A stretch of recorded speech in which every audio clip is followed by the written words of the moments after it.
দক্ষিণ কোরিয়ার মুয়ান আন্তর্জাতিক বিমানবন্দরে ঘটে যাওয়া জেজু এয়ারের ভয়াবহ দুর্ঘটনা সারা বিশ্বকে স্তব্ধ করে দিয়েছে। রোববার সকালে থাইল্যান্ডের ব্যাংকক থেকে আসা বোয়িং ৭৩৭ উড়োজাহাজটি অবতরণের সময় দুর্ঘটনায় পতিত হয়।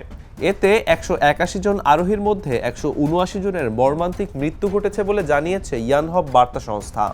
এমন দুর্ঘটনার কারণ হিসাবে প্রাথমিকভাবে বেশ কিছু তথ্য উঠে এসেছে। রোববার সকালে থাইল্যান্ড থেকে আসা বোয়িং ৭৩৭ উড়োজাহাজটি মুয়ান বিমানবন্দরে অবতরণের সময় রানওয়ে থেকে ছিটকে পাশের একটি দেওয়ালে আঘাত করে।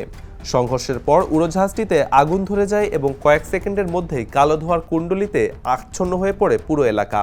এই ভয়াবহ দুর্ঘটনায় বিমানের ১৭৫ জন যাত্রী ও ৬ জন ক্রু সদস্যের মধ্যে মাত্র ২ জন অলৌকিকভাবে বেঁচে গেছেন।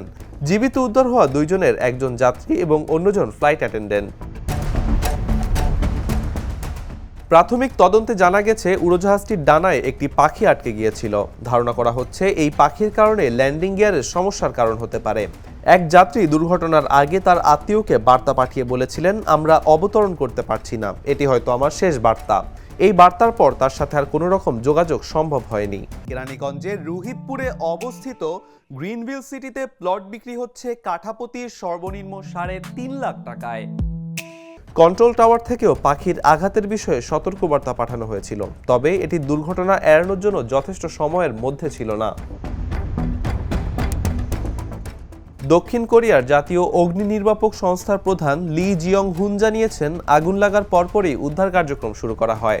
দমকল বাহিনী এবং উদ্ধারকর্মীরা তৎপর হয়ে কাজ করছেন। তবে উড়োজাহাজের ধ্বংসাবশেষ থেকে মরদেহ উদ্ধারের কাজ অত্যন্ত কঠিন হয়ে পড়েছে। দেশটির ভারপ্রাপ্ত প্রেসিডেন্ট চোং সাই মোক উদ্ধার কার্যক্রম দ্রুত শেষ করার নির্দেশ দিয়েছেন। মুয়ান ফায়ার বিভাগের মতে পাখির আঘাত এবং খারাপ আবহাওয়া দুর্ঘটনার প্রধান কারণ হতে পারে। ল্যান্ডিং গিয়ারে সমস্যা দেখা দেওয়ার পাশাপাশি উড়োজাহাজটি বেলি ল্যান্ডিং করার চেষ্টা করলে বিস্ফোরণ ঘটে, তবে চূড়ান্ত কারণ এখনও তদন্তাধীন। দক্ষিণ কোরিয়ার পরিবহন মন্ত্রণালয় এবং থাইল্যান্ডের কর্তৃপক্ষ উড়োজাহাজটির উড্ডয়নের সময় কোনো রকম অস্বাভাবিকতা লক্ষ্য করেনি।